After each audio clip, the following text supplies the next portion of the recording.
It's been 2 years since I borrowed my buddy Brad's Aventon Aventure 1. That led me to buy 2 Aventure 2s you see here. We're gonna give you our 2-year update, let you know how it done in turkey season, deer season, and what we loved about it and what we hated. Let's get started. So the green Aventure 2, of course, is mine. It is the step over model. My wife or whoever's down here hunting with me, they have to use the step through model. Now, if you're hunting, big turkey hunting, big deer hunting, I highly recommend getting the step through.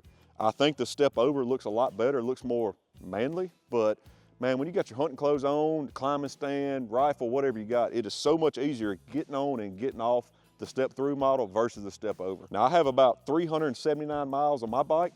I can't remember what's on my wife's, but we do a good bit of riding. We take them all over the country when we go barbecue contests. We've camped, we went to Indiana, spent a couple weeks up there, put, I don't know, 120 miles on it in the state park. We love everything about these. I haven't had any trouble other than flats. Now, I put this baby through the ringer. Anywhere I want to go, I take it. It ain't no walking in, we take the bike. I'll run over thorns, briars, limbs, I don't care. I bought it to put it to work, and that's what I do. So I've had 2 flats, which is to be expected. Now, I do run some run flat tubes in them now. Hadn't had any issues since. Other than that, they have been flawless. The only really big thing that, as far as what the advertisements tell you when you look on their website, is they say you get, I want to say it's 50 to 70 miles per charge. And for us, that's just not realistic. A lot of times when we're hunting, I got the power turned all the way up and I'm letting the bike do the work. Because A, I don't want to get sweaty riding into the deer stand, and B, it's just easy. A lot of times it's 5:30 in the morning, I'm cold, and I ain't trying to get a workout in. So we average anywhere from 40 to 50 miles per charge. And that all depends on where you have the power level set and what your riding ability is and where you're riding. So the only modifications we've really done is I did add a suspension seat post, which is a game changer. It made a huge difference. And then a lot of times we're riding, if we're camping, we do keep a little, this is kind of a dry storage / cooler. So we'll put some drinks, waters in there. Turkey hunting, I throw any extra calls, off bug spray, anything like that in here when I'm turkey hunting. Now, as far as hunting off these bikes, I fell in love with it. There was plenty of times where the wind was wrong that morning when I was in a hunting stand, I wanted to hunt. I simply jumped on the e-bike, snuck over to another stand. I have literally got off the e-bike, sat down in the stand, and there'd be deer at a food plot. They're super, super quiet when you're traveling through the woods. The leaves make a little racket, but it's no more racket than what it is when you're walking, which I do love. And then as far as, you know, just the ease of use has been great. I use a sling, I put my rifle crossways on my back. I have actually strapped my climbing stand to this little rack before I had this on here. I've never drug a deer out with it. I know a lot of the comments were saying, hey, what about getting a deer out of the woods with it? We have side-by-sides at camp, so that's what we go for. But I am fixing to purchase a trailer for this one, and we're gonna put it to the test. We're gonna see what it can haul. I have no doubt it can do it because I haul my garbage can to the road every week with it. As far as toting turkeys, have not had that opportunity yet, but my buddy Brad and several of my other friends that use these for turkey hunting, they got no problems. It'll tote a turkey. So enough of talking about them, let's go ride them. Jamie and Will's back here doing some bush hogging. We got a ton of storm damage I can show y'all. We're gonna go for a little ride, see how it does. I hadn't got it out in a month or so if I fall, y'all don't laugh at me, but let's go check the farm out. We're gonna turn it on turbo because I ain't doing much work today, and we gone.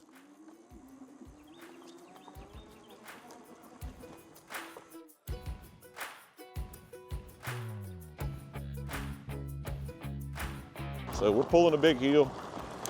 I'm just gonna simply shift to first gear, let the torque assist take over.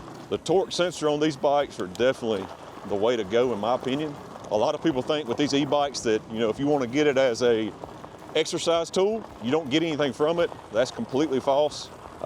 You can set this one up and run it on eco, and it's just like riding a regular bike. So one of the things that I've noticed riding this in, especially hunting in deer season because we get a lot of rain, is the brakes will squeak a little when they get wet. I mean, I think that's just any disc brake, but all I do is kind of ride the brakes a little bit, get them hot, dry them off, and it hadn't been an issue. So we've made it out here to the 50 acres where we burned a couple weeks ago.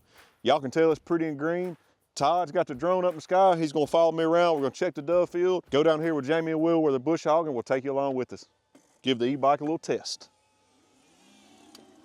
We're riding through the edge of our dove field right now. We got a lot of winter wheat, clover, a little bit of mix of everything, but I'm riding in green grass, dead silent. Now it makes a little racket when we go through some of these bumpier areas. So everything to our left right here is all winter wheat. And then one of our big den trees we're finna ride by, it finally laid down. It's a huge tree. So we're going through this tall grass. I try not to pedal. I just get in the ruts of the side by side, and believe it or not, The bike will fit right in the tracks and you really don't get too much brush on you. While we was out here, the guys out here bush hogging. They got the corn and the wheat and the clover looking good. I'm currently trying not to crash into a tractor. You're not safe.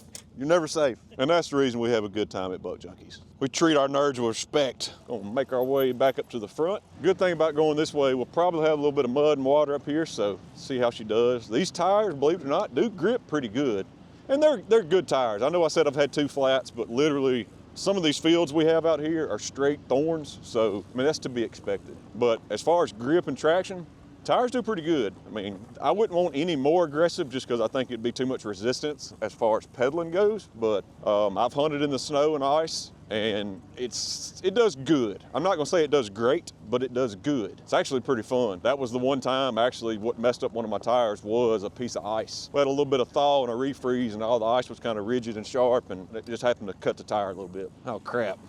They done got it off slick from the tractors, just what it is. It does good, it does good. I mean, I wouldn't want to go mud riding, but it'll get you to the stand. The fenders do keep the mud and water off of you. It's not terrible, it's not a make or break. You only really hear the fenders giving you noise if you're on like a muddy gravel road or in some leaves and like a leaf will pick up on a tire and get stuck between the tire and the fender, but that's not a big deal in my opinion. I would also like to say, like if you're going from another e-bike, like a Cadence sensor bike to this, I know some people love the Cadence. I personally don't because like when you're trying to ease around in the woods hunting, you can't really control your speed. You know, if you start pedaling, it goes to whatever the level 1 assist is, and it goes to that speed. So if your level 1 assist is 5 miles an hour, no matter how slow you pedal, it's gonna go 5 miles an hour. Whereas with the torque sensor, I can pedal as fast or as slow as I want. It's still assist, but I control the speed. So I do love that about it. That's gonna do it for our review video. I'm gonna be straight up with y'all. This is not a sponsored video. I paid for both of these bikes out of my own pocket.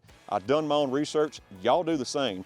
Y'all got any questions about it? Y'all shoot us a message, but y'all definitely check out Aventure. Good price point bike, great quality. I'm very pleased with it. I'm gonna get a trailer for it before next deer season because we're gonna haul a deer out on this baby. But if y'all got any questions, y'all shoot us a message. I'll be glad to answer them. Otherwise, we'll see y'all next time. We appreciate y'all watching. Y'all have a good one.